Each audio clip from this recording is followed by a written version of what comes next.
जय श्री राम। विष्णु पुराण की जय। आठवां अध्याय। सूर्य नक्षत्र एवं राशियों की व्यवस्था तथा काल चक्र, लोकपाल और गंगा विभार्व का वर्णन। श्री पराशर जी बोले, हे सुव्रत, मैंने तुमसे यह ब्राह्मण की स्थिति कही। अब सूर्य आदि ग्रहों की स्थिति और उनके परिमाण सुनो। हे मुनि श्रेष्ठ, सूर्य देव के रथ का विस्तार 9000 योजन है तथा इससे दूना उसका ईर्षा दंड, जुआ और रथ के बीच का भाग है। उसका धुरा ढेड़ा 1.5 करोड़ 7 लाख योजन लंबा है, जिसमें उसका पहिया लगा हुआ है। उस पूर्वाह, मध्य और पराह रूप 3 नाभि, परिवत्सर आदि 5 अरे और षड ऋतु रूप 6 नेमी वाले अक्षय स्वरूप सन वत्सरात्मक चक्र में संपूर्ण काल चक्र स्थित है। 7 छंद ही उसके घोड़े हैं। उनके नाम सुनो। गायत्री, बृहति, उशीनक, जगती, त्रिपुष्ट, अनुष्टप और पंक्ति, ये छंद ही सूर्य के 7 घोड़े कहे गए हैं। हे महामते, भगवान सूर्य के रथ का दूसरा धुरा 45.5 सहस्त्र योजन लंबा है। दोनों धुरों के परिमाण के तुल्य ही उसके युगादों जुओं का परिमाण है। इसमें से छोटा धुरा उस रथ के एक युगार्थ के सहित ध्रुव के आधार पर स्थित है और दूसरे धुरे का चक्र मानसोत्र पर्वत पर स्थित है। इस मानसोत्र पर्वत के पूर्व में इंद्र की, दक्षिण में यम की, पश्चिम में वरुण की और उत्तर में चंद्रमा की पुरी है। उन पुरियों के नाम सुनो। इंद्र की पुरी वसवोक सारा है, यम की संयमिनी है, वरुण की सुखा है तथा चंद्रमा की विभावरी है। हे मित्रे, ज्योतिष चक्र के सहित भगवान भानु दक्षिण दिशा में प्रवेश कर छोड़े हुए बाण के समान तीव्र वेग से चलते हैं। भगवान सूर्य देव दिन और रात्रि की व्यवस्था के कारण है और रागादि कलेशों के क्षीण हो जाने पर वह ही क्रम मुक्ति भागी योगी जनों के देवयान नामक श्रेष्ठ मार्ग है। हे मित्रे, सभी दीपों में सर्वदा मध्य तथा मध्य रात्रि के समय सूर्य देव मध्य आकाश में सामने की ओर रहते हैं। इसी प्रकार उदय और अस्त भी एक दूसरे के सम्मुख ही होते हैं। हे ब्राह्मण, समस्त दिशा और विदिशाओं में जहाँ के लोग सूर्य को जिस स्थान पर देखते हैं, उनके लिए वहाँ उसका उदय होता है, और जहाँ दिन के अंत में सूर्य का तिरोभाव होता है, वही उसका अस्त कहा जाता है। सर्वदा एक रूप से स्थित सूर्य देव का वास्तव में ना उदय होता है और ना अस्त, बस उनका देखना और ना देखना ही उनके उदय और अस्त है।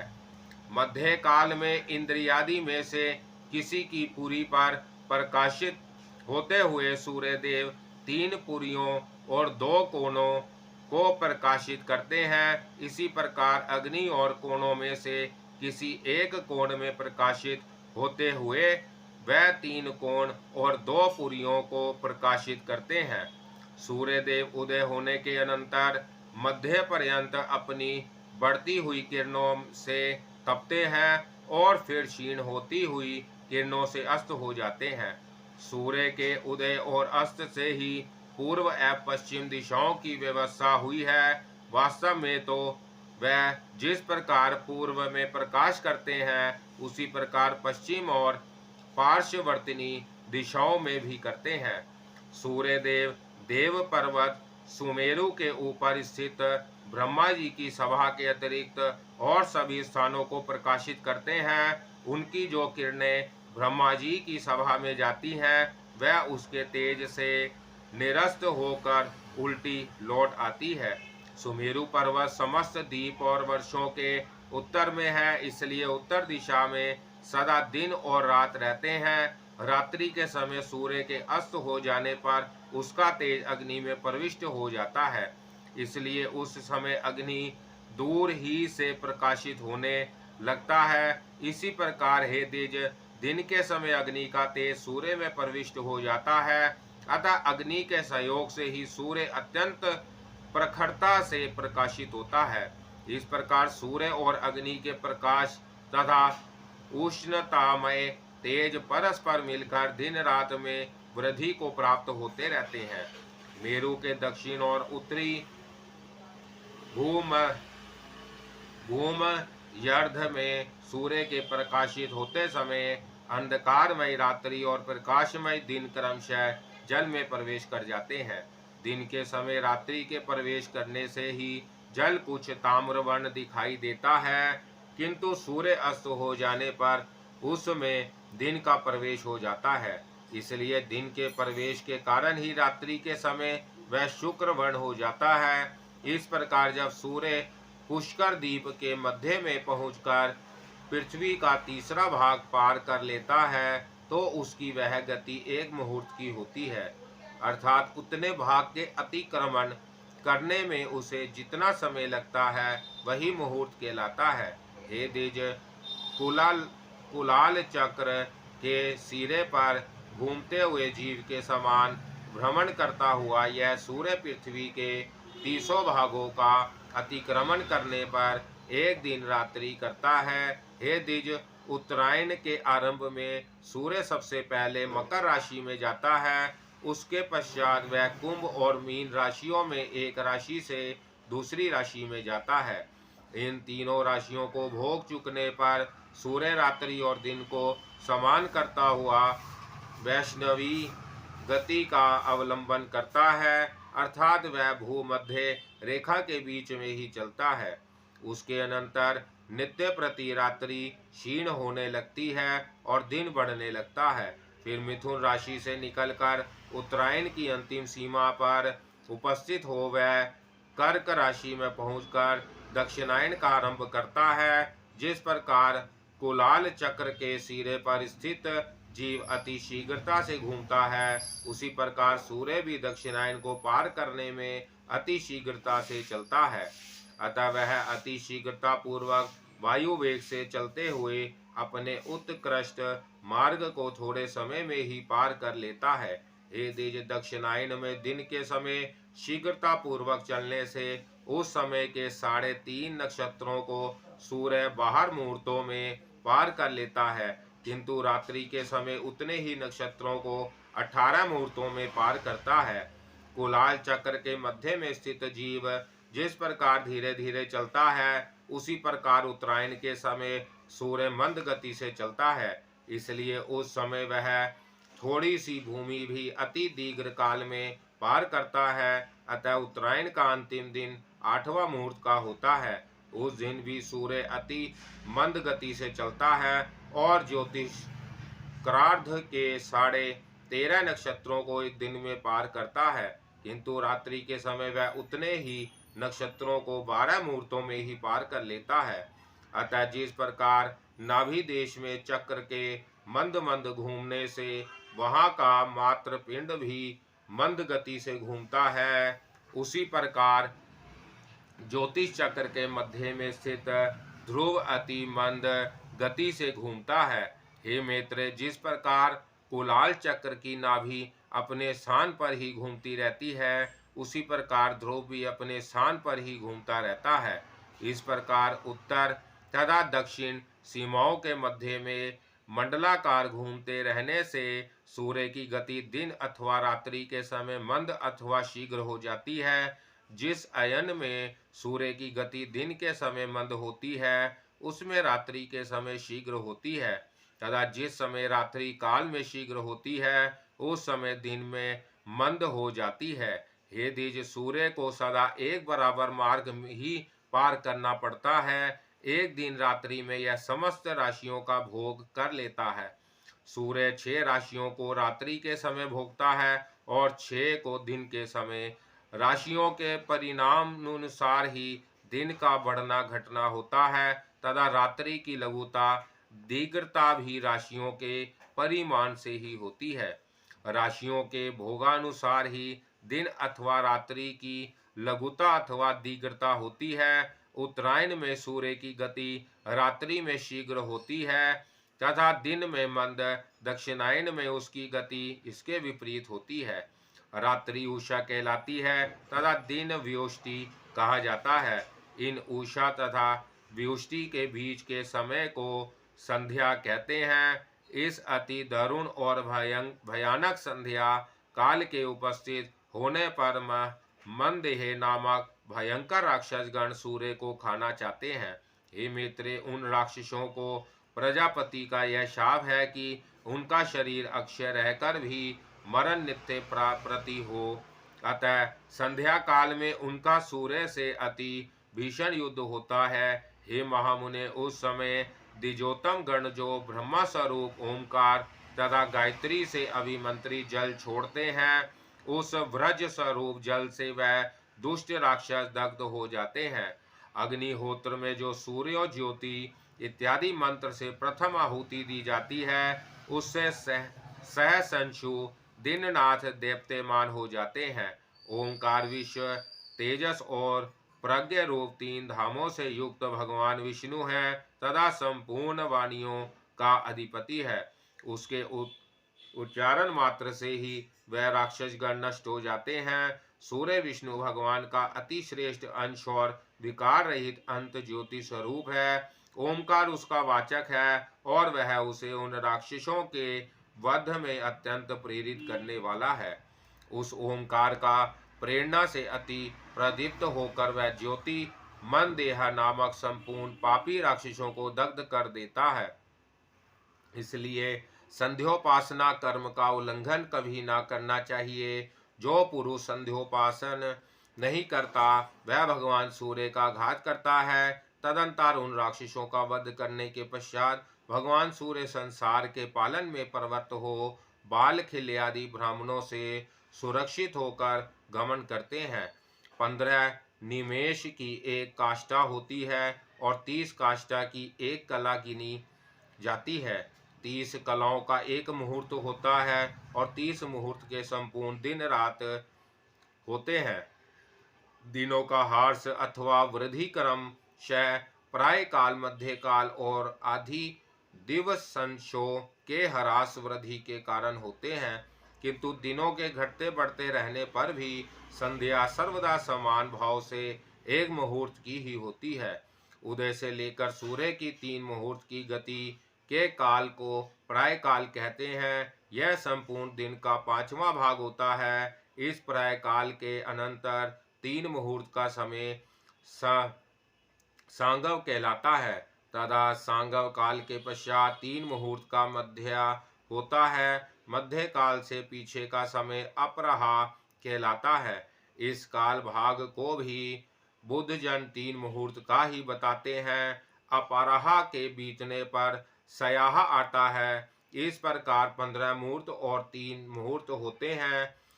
वैशुवत दिवस 15 मुहूर्त का होता है, किंतु उत्तरायण और दक्षिणायन में क्रमशः उसके वृद्धि और ह्रास होने लगते हैं। इस प्रकार उत्तरायण में दिन रात्रि का ग्रास करने लगता है और दक्षिणायन में रात्रि दिन का ग्रास करती रहती है। शरद और वसंत ऋतु के मध्य में सूर्य के तुला अथवा मेष राशि में जाने पर विष्णु होता है। उस समय दिन और रात्रि समान होते हैं। सूर्य के कर्क राशि में उपस्थित होने पर दक्षिणायन कहा जाता है और उसके मकर राशि में आने से उत्तरायण कहलाता है। हे ब्राह्मण, मैंने जो 30 मुहूर्त के एक रात्रि दिन कहे हैं, ऐसे 15 रात्रि दिवस का एक नक्षत्र कहा जाता है। जो पक्ष का एक मास होता है, 2 सौर मास की एक ऋतु और 3 ऋतु का एक अयन होता है तथा 2 अयन ही एक वर्ष कहे जाते हैं। 4 प्रकार के मासों के अनुसार विविध रूप से कलिपत, संवत्सर आदि 5 प्रकार के वर्ग युग कहलाते हैं। यह युग ही सब प्रकार के काल निर्णय का कारण कहा जाता है।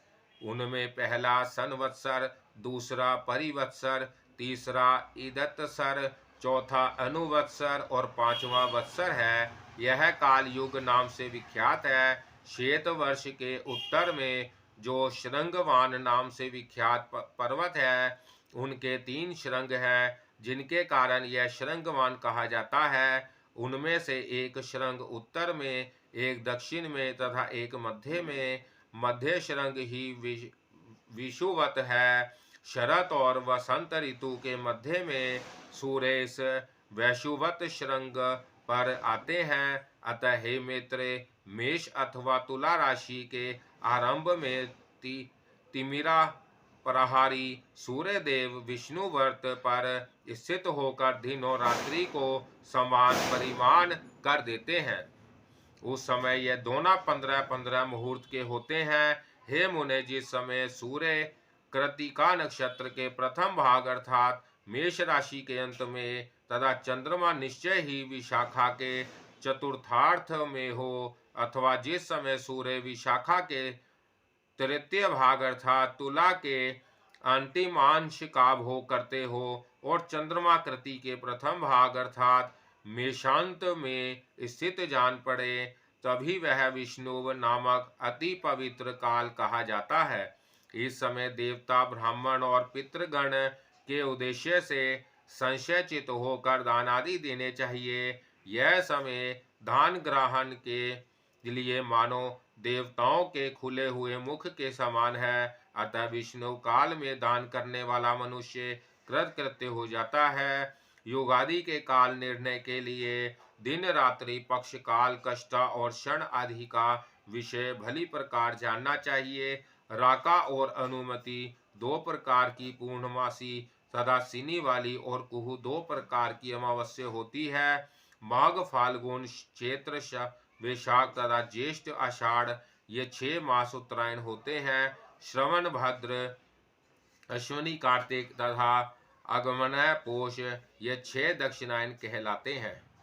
मैंने पहले तुमसे जिस लोक पर्वत का वर्णन किया है, उसी पर 4 व्रतशील लोकपाल निवास करते हैं। हे द्विज सुधामा, कर्दम के पुत्र शंखपाद और हिरण्य रोमा तथा केतुमान, ये चारों निर्धंध, निर्भीमान, निरालय और निष्परिग्रह लोकपालग्राण लोकालोक पर्वत की चारों दिशाओं में स्थित है, जो अगस्त्य के उत्तर तथा अजविथि के दक्षिण में वैशानर मार्ग से भित्र है मार्ग है। वही पित्रायन पथ है। उस पित्रायन मार्ग में महात्मा मुनिजन रहते हैं, जो लोग अग्निहोत्री होकर प्राणियों की उत्पत्ति के आरंभ ब्रह्मा की स्तुति करते हुए यज्ञ अनुष्ठान के लिए उदत हो कर्म का आरंभ करते हैं, वह उनका दक्षिणायन मार्ग है। वह युग युगांतर में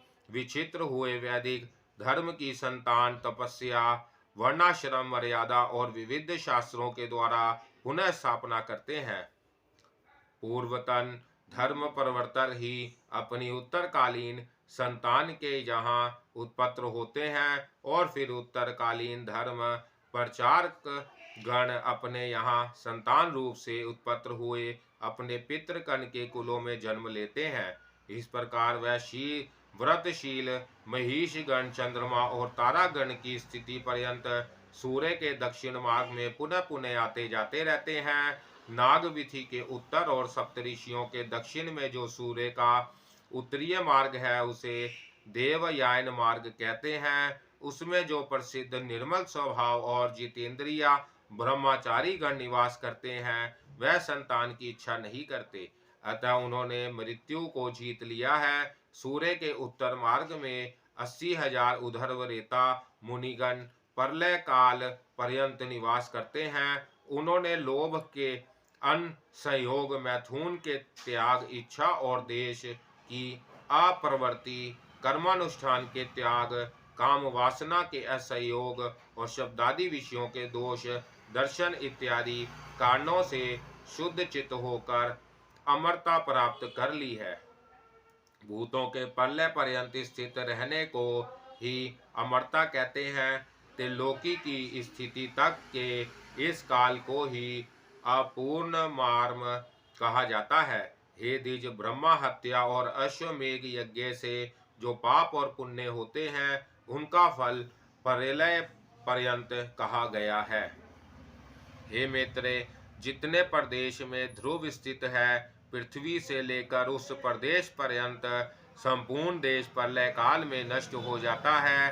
सप्तऋषियों से उत्तर दिशा में उत्तर की ओर जहाँ ध्रुव स्थित है, वह अति तेजोमय स्थान की आकाश में विष्णु भगवान का तीसरा दिव्य धाम है।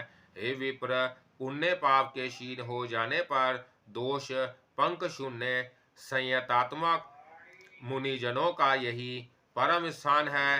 पाप पुण्य के निवृत्त हो जाने तथा देह प्राप्ति के संपूर्ण कारणों के नष्ट हो जाने पर प्राणीगण जिस स्थान पर जाकर फिर शोक नहीं करते, वही भगवान विष्णु का परम पद है। जहाँ भगवान की समान ऐश्वर्यता से प्राप्त हुए योग द्वारा सतेज होकर धर्म और ध्रुव आदि लोक साक्षीगण निवास करते हैं, वही भगवान विष्णु का परम पद है। हे मित्रे, जिसमें यह भूत भविष्य और वर्तमान चराचर जगत उत्प्रोत हो रहा है, वही भगवान विष्णु का परम पद है। जो तल्लीन योगी जनों को आकाश मंडल में देवतेमान सूर्य के समान सबके प्रकाश का रूप से प्रतीत होता है, तथा जिसका विवेक ज्ञान से ही प्रत्यक्ष होता है, वही भगवान विष्णु का परम पद है। हे द्विज, उस विष्णु पद में ही सबके आधारभूत परम तेजस्वी ध्रुव स्थित है, तथा ध्रुव जी में समस्त नक्षत्र, नक्षत्रों में मेघ और मेघों में वृष्टि अक्षित है। हे महामुने, उस वृष्टि से ही समस्त सृष्टि का पोषण और संपूर्ण वेद मनुष्यादि प्राणियों की पुष्टि होती है। तदंतर गो आदि प्राणियों से उत्पत्र दुग्ध और धृत आदि की आहुतियों से परितुष्ट अग्निदेव ही प्राणियों की स्थिति में के लिए पुनः वृष्टि के कारण होते हैं। इस प्रकार विष्णु भगवान का यह निर्मल तृतीय लोक ही त्रिलोकी का आधारभूत और वृष्टि का अधिकरण है।